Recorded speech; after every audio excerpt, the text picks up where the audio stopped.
μεθοδευμένη δουλειά καθημερινά στο γήπεδο, φτάνουμε στα σημερινά αποτελέσματα. Πιστοί στη φιλοσοφία μας, που είναι ότι ο αθλητισμός είναι δικαίωμα όλων.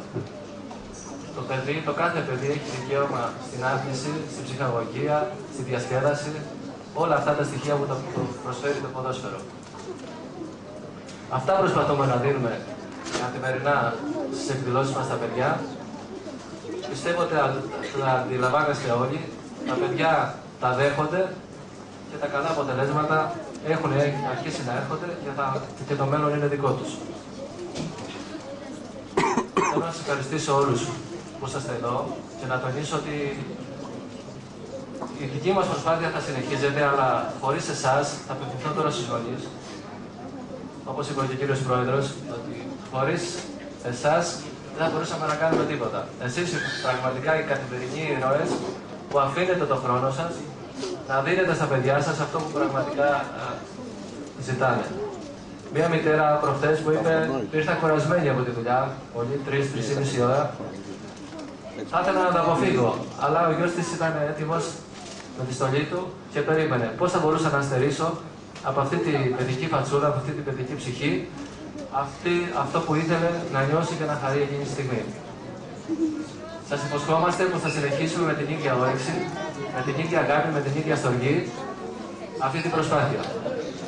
Ακόμα για τους γονείς, ότι εσείς είσαστε, για μας είστε οι συνοδοιπόροι μας, πάμε χέρι-χέρι, χωρίς εσάς δεν μπορούμε να κάνουμε τίποτα. Εσείς είσαστε η προβολή μας, η διαφήμισή μας και ό,τι καλύτερο μπορούμε να κάνουμε στην κοινωνία. Θέλω από τη θέση αυτή να ευχαριστήσω τη σημερινή Δημοτική Αρχή, τον Δήμαρχο Παντρέων κ. Φούρα, για την προσπάθεια που έκανε για να πάρει αυτό το χώρο, αυτό το αθλητικό κέντρο, να δοθεί στο λαό της Πάτρας. Πιστεύω ότι μόνο το στρατόπεδο και οι φυλακές είναι κλειστά και 4 χρόνια τώρα που ήταν κλειστό δεν ήταν ό,τι καλύτερο. Πολλά παιδιά από τα δικά μας εδώ ίσως να το αντικρίζουν αυτό το χώρο για πρώτη φορά. Είναι ένας χώρος που μελλοντικά θα τους ανήκει.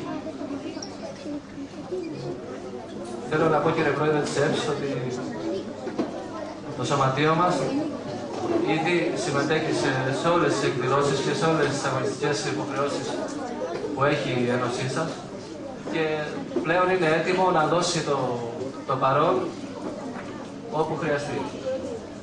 Είμαστε μια ακαδημία πάνω, επαναλαμβάνω, στις σωστές βάσεις, με παιδεία, με όρεξη, με μόρφωση των ανθρώπων παιδαγωγική που ασχολούνται με αυτό το αντικείμενο και έτσι θα συνεχίσουμε.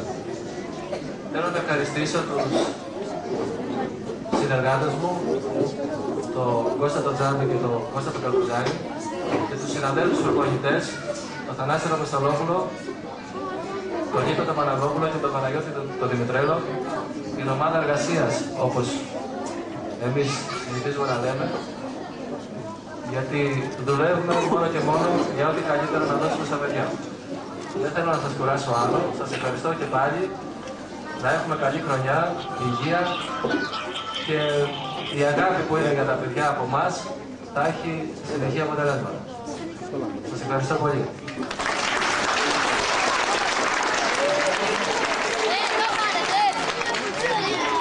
Επειδή έχει περάσει αρκετά η ώρα, όπως έχει διαδικασία, με ωραία σειρά για να τελειώσουμε. Θα αρχίσει η διανομή της πρωτοχρονιάτικης πίτας ανακατηγορία των παιδιών.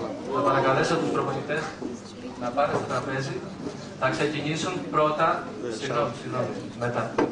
Δεύτερο. Θα ξεκινήσουμε από βραβεύσεις. Έχω στα χέρια μου μία φωτογραφία, γιατί δεν θέλουμε να νικήσουμε. Πάμε λίγο πίσω. Λίγο, 2 βήματα, 2 βήματα. Όπως είπα, η αθλητική μας ζωή είναι περίπου 3 χρόνια. Έπρεπε και ήδη σε αυτές τις εκδηλώσεις να γίνονται κάποιες βραβεύσεις. Έπρεπε να διαλέξουμε κάποιους αθλητές. Δεν θέλουμε να νικήσουμε κανέναν, αλλά στα χέρια μου έχω ένα τεκμήριο, μια φωτογραφία που βάσει αυτής θα ακολουθήσει η βράβευση κάποιων αθλητών. Είναι η φωτογραφία αυτή η πρώτη που βγήκε τον Νοέμβριο του 2005.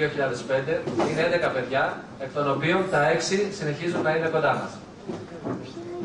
Φροντίσαμε λοιπόν σωστό, θεωρήσαμε ότι πρέπει να βραβευτούν αυτοί οι αθλητές, σαν παλιότεροι αθλητές της Ακαδημίας μας. Να ξεκινήσει αυτή η διαδικασία. Να έρθει ο Δημοσθένης ο Τζανάκος.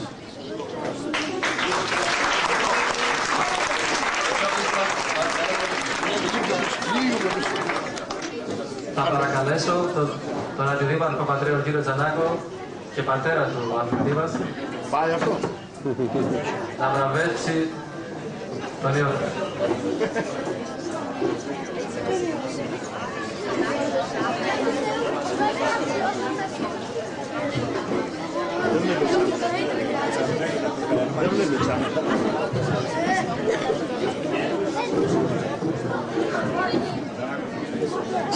Βάλε γυαλάκια σου.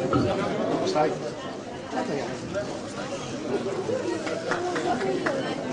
Καλά από εκεί έκανες. Καλά από πίσω καλύτερα. Καλά από μπροστά. Να έρθει το